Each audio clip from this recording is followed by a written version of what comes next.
Hadirin yang insya Allah dimuliakan Allah, saya ingin menyampaikan sebuah cerita tentang seorang teman.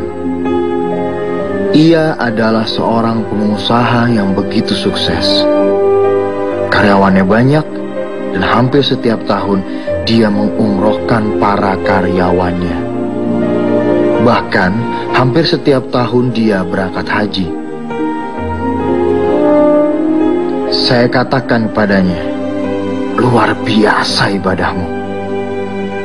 Dia bilang, saya mau masuk surga.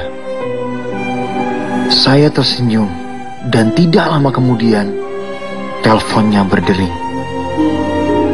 Tapi dia tidak mengangkatnya. Berbunyi lagi dan lagi, tapi tetap tidak pernah diangkatnya. Saya bilang, angkat. Dia bilang, gak usah. Biar saja. Ganggu. Tidak lama kemudian handphone itu kembali berbunyi. Lalu saya mengatakan, tidak apa-apa. Lebih baik diangkat. Nanti saja saya urus.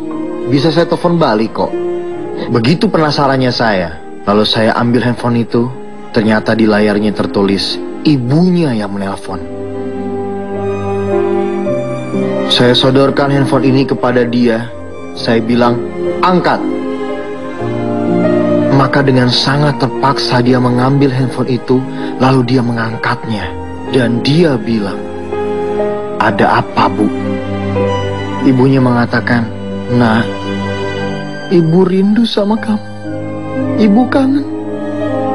Datang ke rumah sebentar saja. Ibu mau bertemu kamu. Ibu mau melihat wajah kamu. Teman saya menjawab, Bu, saya ini banyak urusan. Saya sibuk.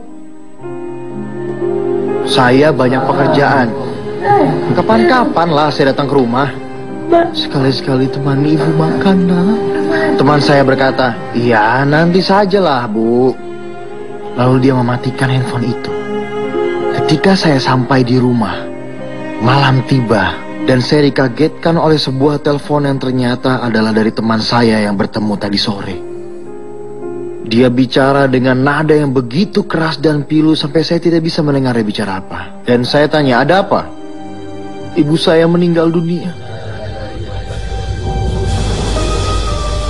Para hadirin yang insya Allah dimuliakan Allah, kita selalu mencari surga-surga yang jauh. Pergi haji berkali-kali, memberi makan anak yatim begitu banyak, amal begitu murah hati, puasa Senin Kamis setiap minggu, tapi kita lupa surga kita yang begitu dekat, begitu mudah kita dapatkan, kita lupakan. Surga tersebut ada di rumah kita. Surga yang paling mudah dan paling cepat kita dapatkan adalah orang tua kita.